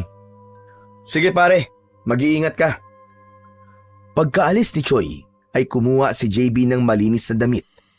Plano niyang maligo para maalis ang init at alikabok mula sa maghapong trabaho. Pumasok siya sa banyo at natigilan siya nang makita na wala na palang sabon doon. Napakamot siya ng ulo. Lumabas si JB ng banyo at kumuha ng pera sa kanyang pitaka, saka lumabas ng bahay upang magtungo sa tindahan. Habang naglalakad si JB papunta sa tindahan, ay ramdam niya ang mapanuring tingin ng mga tao sa kanyang paligid. Alam niyang hindi siya makakatakas sa masamang tingin ng mga ito, pero pinili niyang hindi na lang yun pansinin. Nang malapit na si JB sa tindahan, ay natanaw niya si Choi. Nakausap ang isang tindera. Sa normal na pagkakataon, tatawagin niya ito at lalapit para sabay silang umuwi. Pero may kung anong bumagabag sa kanya. Nais niyang malaman kung ano ang pinag-uusapan ng dalawa. Palihim siyang lumapit at nag-ingat siya na hindi makita ni Choi. Tahimik siyang nagtago sa gilid ng tindahan at doon ay narinig niya ang usapan ng dalawa. Alam mo, nakita ko mismo si JB nung isang gabi. Lumabas siya ng bahay, tapos sa likod mismo ng bahay ko ay naging aswang siya. At hindi lang yun. May kausap siyang isa pang aswang. Yung aswang na umaatake dito sa atin. Nako, abay kung totoo yan, Choi. Bakit mo pa siya kinukupkup sa bahay mo? Gusto ko nang paalisin ate. Kaso natatakot ako sa kanya eh. Baka balikan ako eh. Alam mo na, baka magalit siya sa akin kapag pinaalis ko siya. Hindi niyo ba napapansin? Bakit hindi pa rin niya napapatay yung aswang kahit gabi-gabi siyang nagbabantay? Kasi naman, magkakampi sila Magkasabwat! Halos magdilim ang paningin ni JB. Hindi siya makapaniwala na kaibigan niya ang siyang sumisira sa kanya. Sigurado ko, pag nakuha na niya ang loob ng mga tao, ay madali niya na maitatago ang pagkaaswang niya. Mas madali na siya makakapatay dahil hindi na siya pagdududahan. Malas lang niya kasi nalaman mo ang totoo. Hindi niya matutuloy ang plano niya. Napakuyom ng kamao si JB. Gusto niyang sugurin si Choi at kumprontahin ito sa lahat ng kasinungalingang sinasabi nito. Pero hindi niya ginawa. Mas pinili niyang umalis at lumayo. Hindi niya na kayang marinig ang iba pang kasinungalingan na lalabas sa bibig ng kaibigan. Habang naglalakad palayo, ay bumigat ang dibdib ni JB. Hindi niya maunawaan kung bakit ginagawa ni Choi sa kanya. Akala niya ay magkaibigan sila. Akala niya ay nasa panig niya ito. At sa puntong yun, napagtanto niyang hindi lang aswang ang kalaban niya, kundi pati na rin ang mismong tao na itinuring niyang isang kapatid. Kinagabihan, sa hapagkainan, ay tahimik si JB habang panay naman ang kwento ni Choi tungkol sa kung ano-anong bagay. Matiim siyang nakatingin kay Choi habang sa hindi na niya napigilan ang kanyang sarili. Paano mo nagagawa makipag-usap sa akin ng ganito, Choi? Gayong ikaw pala nagpapakalat ng chismis sa isa kong aswang. Biglang natigilan si Choi. Bumakas ang gulat sa mukha nito, pero hindi naglaon. Ay pagak itong tumawa. Anong sinasabi mo? Hindi ko alam ang pinagsasasabi mo, pare. Narinig ko ang pinag-uusapan niyo ng tindera kanina sa tindahan. Alam kong ikaw ang nagpapakalat ng lahat ng kasinungalingan tungkol sa akin. Bakit? Bakit, Choi? Anong dahilan mo? Naiinggit ka ba sa akin? Sino nagsabi sa'yo na naiinggit ako sa'yo? Dahil ba kay Don Miguel? Dahil naging malapit ako sa kanya? Biglang bumakas ang galit sa mukha ni Choi. Tumawa ito ng mapait bago tumingin ng diretso kay JB. Siguro nga panahon na para malaman mo ang totoo. Oo, tama ka. Ako ang nagpapakalat ng chismis sa isa kang aswang. Alam mo kung bakit? Dahil masyado kang pabibo sa sakahan. Dumating ka lang dito, nakuha mo na kagad ang loob ni Don Miguel. Tapos ang posisyong matagal ko nang pinapangarap, kinuha mo. Kung ganon, inaamin mo nga naiinggit ka sa akin. Hindi ako naiinggit. Wala akong dapat na ikainggit sa'yo. Wala namang tao na umaamin na naiinggit siya. Grabe, hindi ako makapaniwala. Ikaw, Choi? Ikaw pa talagang gagawa nito sa akin? Magkaibigan tayo, di ba? Dati tayo magkaibigan, JB. Pero masyado kang pabibo. Ang tagal ko na nagtatrabaho sa sakahan. Ang tagal ko na nasa baryong ito. Pero ni minsan, hindi ko nakuha ang respeto at paghanga ng mga tao ng tulad sa'yo. Ikaw, kakadating mo lang dito. Pero nagawa mo makuha yun dahil masyado kang bait-baitan. Isang malalim na paghinga ang pinakawalan ni JB. Grabe ka. Wala nang dahilan para manatili pa ako dito sa bahay mo. Bukas ng umaga, aalis na ako. Ayos lang. Tama yan. Bumalik ka na lang sa Maynila. Sa bahay mo lang ako aalis, Choi. Pero hindi sa baryong to. Hindi ako aalis hanggat hindi ko napapatay ang aswang. Kailangan kong malinis ang duming nilagay mo sa pangalan ko. Nagtagpo ang kanilang mga mata. Matalim silang nagtitigan. Alam ni JB na sa gabing yun ay tuluyan nang nawala ang pagkakaibigan nila at yun ay dahil lamang sa inggit. Matapos ang mainit na pag-uusap ni na JB at Choi sa hapagkainan, ay agad na inimpake ni JB ang mga gamit niya. Habang inilalagay ni JB ang huling piraso ng damit niya sa bag, ay saglit siyang natigilan. Nilingon niya ang paligid ng bahay. Sa kabila ng lahat, alam niyang naging tahanan niya ang bahay na yon sa loob ng ilang buwan, kaya kahit paano ay mabigat pa rin sa loob niya ang umalis doon. Pagkalipas ng ilang minuto, ay naglatag na ng banig si JB at humiga. Nais niyang matulog ng maaga dahil ang plano niya ay madaling araw siyang aalis. Hindi nagtagal ay tuluyan ng nakatulog si JB. Ngunit hindi rin nagtagal ay nagising siya dahil may biglang sumakal sa kanya. Sa pagmulat niya ay nanlaki ang kanyang mga mata nang malaman na si Choi ang sumasakal sa kanya. Choy! Choy, ano ginagawa mo? Choy! Nagtatanong ka pa talaga. Papatayin kita. Ano pa ba? Ngunit mas lalong nagimbal si JB nang sa isang kisap mata ay nagbago ng anyo si Choi. Naging isang aswang ito. Ang mga kamay nitong maigpit na sumasakal sa leeg niya ay nagkaroon ng matutulis na mga kuko at ang mukha nito ay naging parang sa isang mabangis na halimaw. Ikaw? Hayop ka! Ikaw ang aswang! Tama ka! Ako nga! Nagpumigla si JB pero mas lalong humigpit ang pagkakasakal ng aswang sa kanya. Halos hindi na siya makahinga, kaya naman bumulong siya sa itim na bato. Nabigyan siya nito ng lakas upang ipagtanggol ang kanyang sarili. Isang malakas na enerhiya ang bumalot sa katawan ni JB. Sa isang iglap ay nakawala siya mula sa sakal ni Choi at buong puwersang itinulak ito papalayo.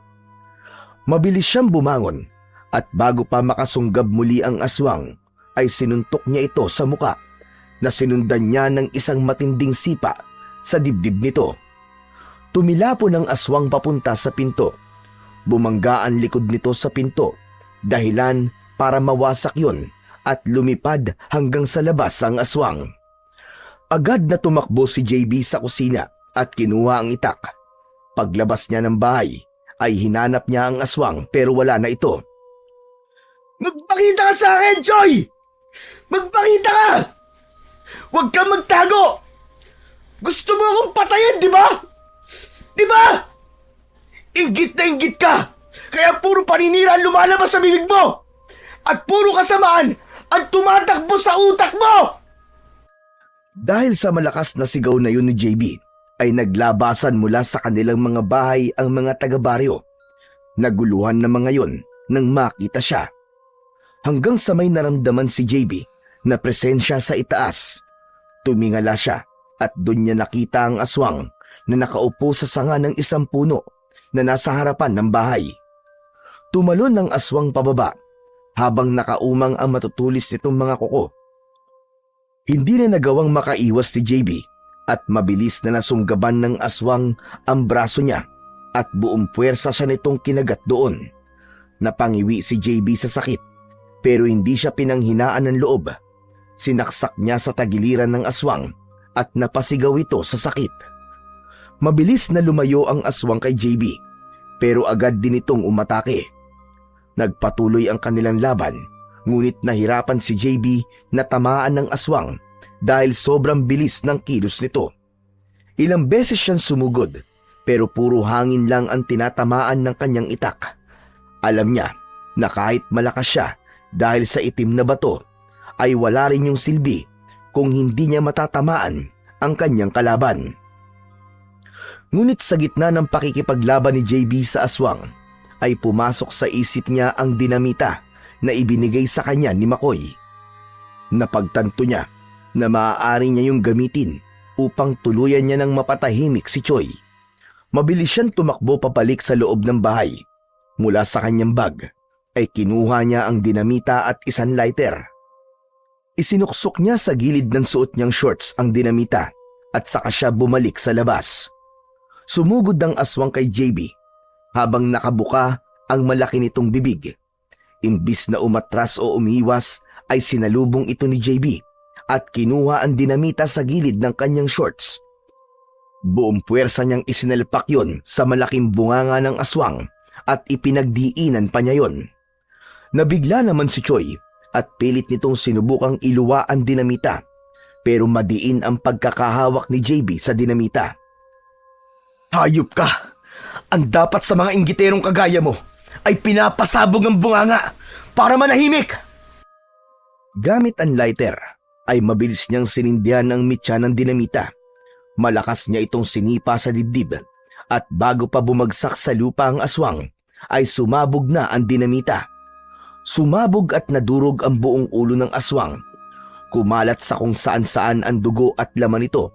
Ang katawan ni Choi ay bumagsak nang wala na ang ulo nito. Bumalot ang katahimikan sa paligid. Isa-isang tinignan ni JB ang mga tao na nakasaksi sa pagpaslang niya sa aswang. Sana ay nasagot na ng nakita nyo kung sino ang tunay na aswang. Lahat tayo ay nilinlang ni Choi. Siya ang tunay na aswang at hindi ako. Tila nahihiya na yumuko ang ilang tao na naroon. Si JB naman ay tahimik na bumalik sa loob ng bahay. Doon ay nanghihina siyang napaupo sa isang sulok. Alam niyang ginawa niya ang tama. Alam niyang kailangang mamatay ni Choi. Pero sa kabila ng lahat, ay masakit pa rin sa kanya na kailangan nilang humantong ni Choi sa ganung tagpo. Matapos ang lahat ng nangyari, ay tuluyan ng nalinis ang pangalan ni JB sa buong baryo. Ang takot at pag-aalinlangan ng mga tao sa kanya ay napalitan ng paghanga at pasasalamat. Napatunayan niya na hindi siya isang aswang, kundi isang tagapagtanggol na handang isugal ang buhay para sa kaligtasan ng iba. Samantala, natagpuan ni JB ang nawawalang pera ni Don Miguel sa cabinet ni Choi, kaya tuluyan ang nasagot kung sino ang tunay na magnanakaw. Agad na ibinalik ni JB ang pera kay Don Miguel at bilang pabuya ay binigyan siya nito ng malaking halaga. Nanatili sa pangangalaga ni JB ang itim na bato mula sa bulalakaw. Sa mga nangyari ay napatunayan ni JB na kayang sirain ng inggit ang pagkakaibigan.